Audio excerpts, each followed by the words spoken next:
Salut les amis et bienvenue sur SYD Engineering. Alors aujourd'hui vous serez avec Mr. Stone pour la troisième vidéo du cours de chimie des bases pour ce module de formation que nous avons commencé. Et aujourd'hui nous serons en train de parler de symboles chimiques, des éléments chimiques que nous retrouvons sur le tableau périodique des éléments.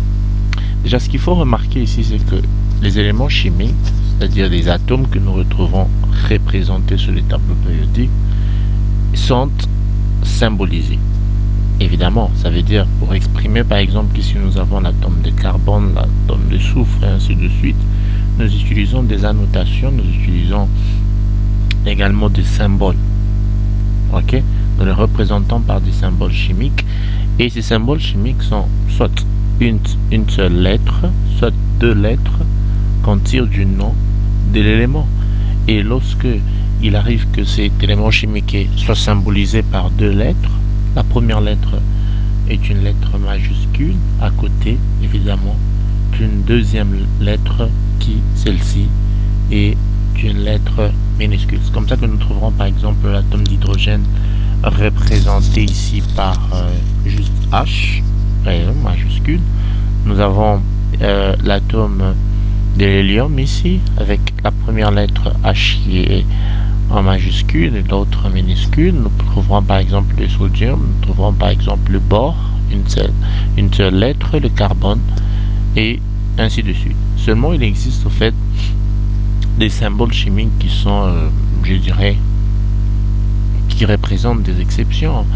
Ça veut dire qu'ici vous vous rendez compte, pour exprimer hydrogène, hydrogène a des initiales, enfin l'initiale de l'hydrogène c'est H, le lithium Li, le carbone c'est C, mais il arrive par exemple ici pour sodium, vous voyez qu'on a un A, mais ici c'est sodium, vous voyez.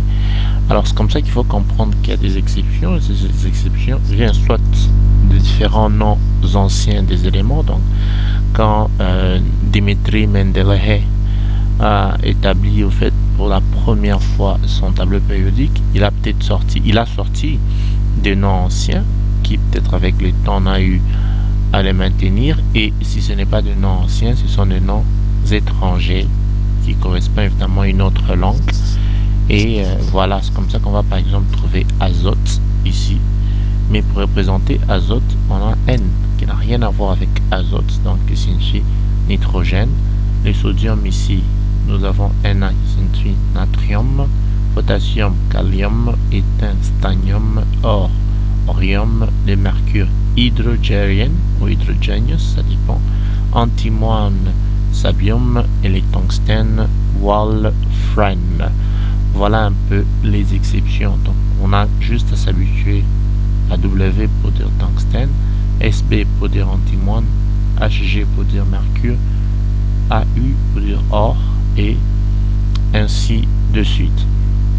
Alors, ce qu'il faut retenir avec la notion du nucléide, nous devons tout simplement retenir ici que un nucléide, on appelle nucléide, c'est tout simplement un atome qu'on peut représenter en utilisant les deux informations qui sont ici. C'est entre autres le numéro atomique qui nous ressort le nombre de protons dans le noyau d'un atome, et son numéro de masse. C'est comme ça qu'on va dire que c'est chacun des types d'actions qui existent qui peut être caractérisé par ces deux valeurs. C'est-à-dire nous, lorsque nous remarquons que nous sommes en présence d'un atome qu'on peut représenter à l'aide de ces deux informations ici, c'est un nucléide ou nucléide. Les nucléides que nous retrouvons en fait peuvent être symbolisés par ce qu'on a eu ici à établir comme symbole de l'élément chimique, du moment qu'on peut ressortir le nombre de masse et le numéro atomique qui ne sont plus du tout à expliquer ici. Alors ce qu'il faut retenir, c'est que dans les différents nucléides nous avons différents types de nucléides. Il y a les nucléides que nous appelons les isotopes, il y a les nucléides que nous appelons les isobares, les isotones et même les isomères. Ce qu'il faut retenir avec les isotopes, c'est que les isotopes ce sont des nucléides qui ont même numéro atomique, c'est-à-dire même nombre des protons dans le noyau. En d'autres termes, ça veut dire nous retrouvons dans l'atmosphère par exemple différents isotopes de carbone, voyez-vous. Nous avons les carbone 12, les carbone 14 et ainsi de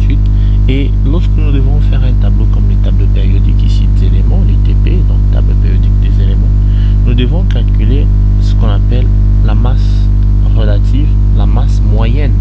Ça veut dire qu'on considère les trois isotopes, on fait une masse moyenne et on les met sur le tableau périodique.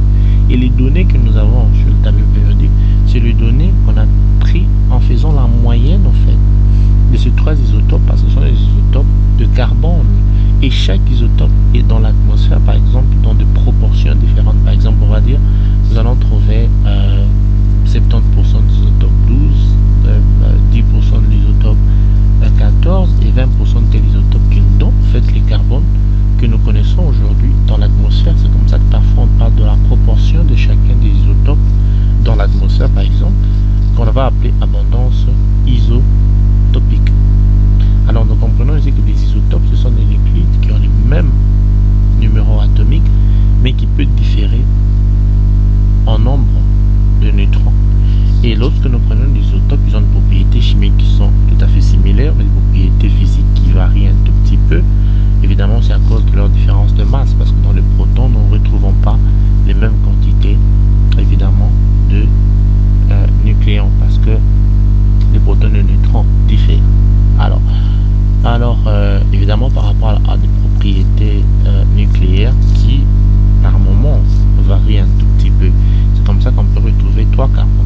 Carbone 12, carbone 13, carbone 14, 12 tout simplement. Pourquoi on a sommé les nucléons ici? Parce que vous allez comprendre qu'on a dit que les nucléons, c'est les éléments que nous retrouvons dans le noyau d'un atome. Et la somme de tous les nucléons nous donne le nombre de masse. Et ici, lorsqu'on fait 6 plus 6, ça te fait 12. Pour désigner en fait les types de carbone à 12 éléments de nucléons, c'est-à-dire avec le proton ou la somme de tous les nucléons avec le nombre de masse qui est égal à 12, nous allons nommer tout simplement en sommant évidemment les nucléons qui nous donnent le nombre de masse. Donc on va dire ici carbone 12, carbone 13, carbone 14, et c'est ces trois carbones que nous mettons ensemble pour nous donner les carbones tels que présentés sur les tableaux périodiques, évidemment en tenant compte de l'abondance isotopique dont on a parlé ici. On peut également parler du chlore. Ici, nous avons l'atome de chlore avec 17 protons, même nombre de protons. Nous avons les isotopes de chlore. Nous avons ici l'isotope 35 et l'isotope 37. Évidemment, vous voyez ici que les neutrons varient. Nous avons 18 neutrons, ici nous en avons 20, tout simplement parce qu'on a 17 plus. De l'autre côté, nous avons 18, ici nous avons 20, mais ce sont les isotopes de chlore. Nous pouvons parler rapidement d'isobars. Les isobars, ce sont des nucléides qui partagent les mêmes nombres de A. Et le A ici, on dit c'est le nombre de masse. Ils ont le même nombre de masse. Quand on regarde le soufre, le calcium, le chlore, l'argon et le potassium, en observant, on se rend compte qu'au fait, tous ces différents atomes partagent 40 comme nombre de masse. Mais vous vous rendez compte, ce qui va différencier, au fait, ces différents atomes, c'est le numéro atomique. Ici, nous avons 16 protons, ici 19, ici 20 protons, ici 17 protons, ici 18 protons. Mais peu importe le fait qu'on puisse avoir différents protons, 16, 19 et ainsi de suite, ce qui fait à ce que nous puissions avoir le même nombre de masses, c'est le fait que le nombre de neutrons varie pour chaque atome ici présenté. Donc ici, nous avons un certain nombre de neutrons, ici aussi. Mais en fait, en soi, ici, quand on prend les 24 neutrons que nous avons, les 21 neutrons que nous avons, le 20 neutrons, le 23, mais en sommant, en fait, à chaque fois dans un atome, les protons et les neutrons, les protons et les neutrons, les protons et les neutrons, on se rend compte que dans le noyau, nous trouvons à chaque fois 40 comme nombre de masse, qui est la valeur entière, qui est la plus proche de la masse atomique relative, comme on a dit la fois passée. Mais les différents atomes que nous avons présentés ici, ce sont les nucléides qu'on appelle les isobars. Voyez-vous. Alors, à part cela, nous avons les isotones. Les isotones, au contraire, ce sont en fait les nucléides qui partagent le même nombre de neutrons. Ça veut dire que le nombre de masses peut varier, le nombre de protons peut varier, mais seulement en regardant le nombre de neutrons, c'est les mêmes. Regardez cet atome. Nous avons un nombre de masse de 38 et le nombre de protons, c'est 18. Mais en faisant la différence à chaque fois, nous avons 20 neutrons. Ici, nous avons le nombre de masse 39, le numéro atomique 19, en faisant la différence 20. Et la même chose pour les autres atomes qui sont là. Et nous allons remarquer qu'à